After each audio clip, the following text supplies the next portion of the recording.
Hi everybody! In today's video, I'm going to be taking you to another retail therapy session at Northland Nursery.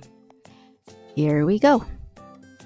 So at Northland Nursery, everything is $9.99 and in a gallon container. First thing that caught my eye is this beautiful Carex Eye Stance Sedge. It's good for moist but shady environment. It is very striking under your dark areas in your garden. I have to think about where I should be placing it because I really like it. Just have to come back another time. Now I really want to grow some asters, and I did successfully grow them as seeds, but planted them out and the rabbits ate them. This one is very sturdy. It's called Kicking Sapphire, and I think something blue in the fall when it's dominated by red hot colors would look really nice in the garden. Now, I already have this coreopsis, the red satin coreopsis. The rabbits ate them earlier this spring, but they didn't eat all the way through because I guess they didn't like the taste. But I really like the feathery foliage and the red discs floating above it. Don't know how well they do as a cut flower, but as a landscape material, they're very good. Now, Acanthus spinosus. They do well in dry shade, and I'm very tempted to get one. This one goes up to 3 to 4 feet tall, but they do have very, very deep taproots. So put it where you want it and never move them again. So I have to decide whether I really want them or not. But they uh, they look they look really striking. Now I've already bought two of these from Collared Paradise, called Red Birds in a Tree. That's a common name. It's Scrophularia macrantha.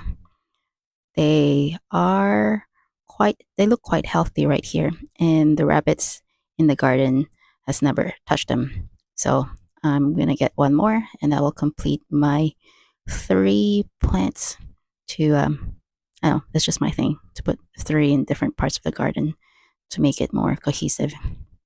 Now this plant is called Bronze Carpet Rock Rose.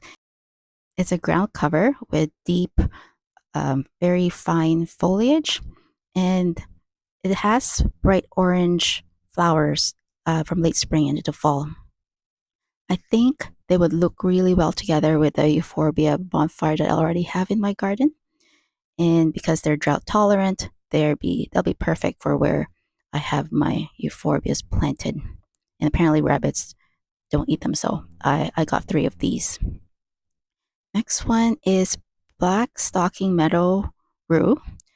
I already have 3 meadow rues or thalictrums in my garden, so I didn't get any yet until I figure out where I can plant more of them.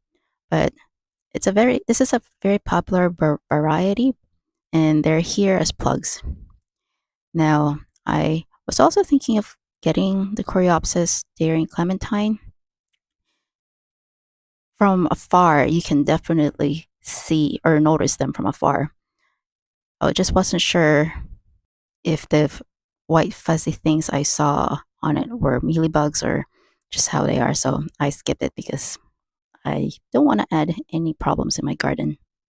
I already have a grouping of resin sage that I bought recently from Canadian Tire, but I figured I want something taller, something I can plant farther back in the garden, just so there's some sense of continuity from the first grouping that I have.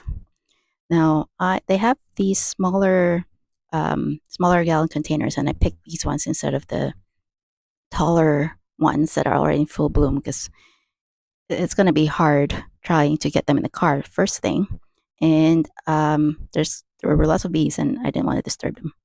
Now, I knew of Silver Mount Artemisia, but I didn't know that I would like them. And Silver Mount, it grows up to 10 inches tall and up to zone 4, so it'll probably be perfect for containers. And it's very nice touch, very tactile plant. I think they would look good beside a sedum just for contrast on foliage too, or any dark foliage that's not too warm. It's also drought tolerant. Now, Moorwitch purple moorgrass, Molinia cerulea, wasn't on my radar, and I don't remember seeing it on the website. And there were a few plants that I saw that weren't on the website, so it was a great surprise. I've never seen this type of plant in person. I've heard of it, and it is really pretty. We'll just have to figure out where I would want to plant it. Stachys homelo is a favorite plant for those who like naturalistic type of planting. It is drought tolerant. It's got beautiful flowers. It's quite striking in person too, and friendly for pollinators. I have already the seeds, but they do need a cold stratification period. So I'll sow them in the fall and then just leave it outside and do their own thing. And as you can see, butterflies love them. Now I want to try Brunnera because they have striking leaves and they do get those blue flowers that look like forget-me-nots. This is Brunnera Sea Heart. It's supposed to be an improvement for Jack Frost, and they have a ton here. So if you really want it, there's a bunch of here for you to choose from. And I didn't realize that their leaves, another tactile plant. Very interesting texture. This one is Hydrangea serrata. It's a pink dynamo. It's similar to the Tough Stuff Aha hydrangea, but I like this one because it's got deeper color. I'll buy this one in the fall, and there's a bunch of them, so I think I'll be okay if I skip. Now, I didn't realize that they have a smoke bush called Golden Spirit here in Northland, and I thought I don't like bright yellow leaves, but this one has captivated me. They do change color in the fall, so if I'm going to use this for cut flowers, I'll probably use the leaves in the fall. I have to figure out where to plant them. Seems to be my story today. I have to figure out where to plant them. Now, I want stuff to play with topiary this year, so I got one of these dense yew. This one doesn't go taller than 4 feet tall, but apparently it responds well to pruning. So, I mean, it is small, but I will get one and try it for myself. I also got a Hetz Midget Globe Seeder.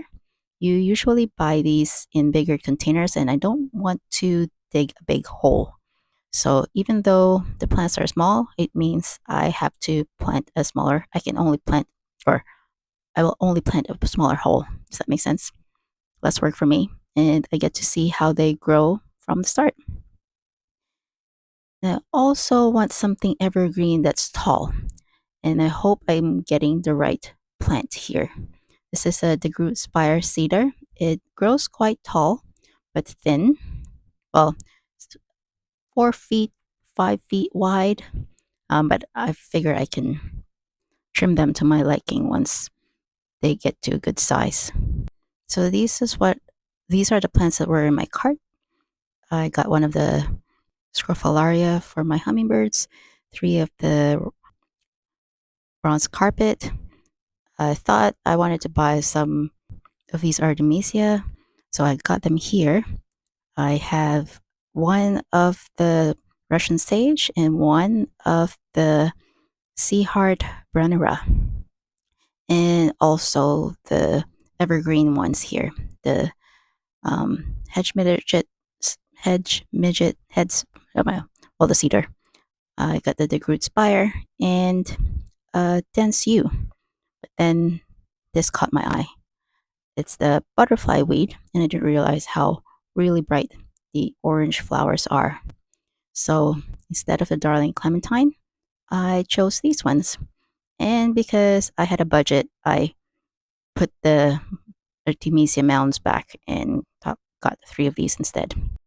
I'll just make another trip next month, and I'll buy more. Now, if you reached the end of this video, thank you so much for watching, and I'll see you again next week. Bye for now.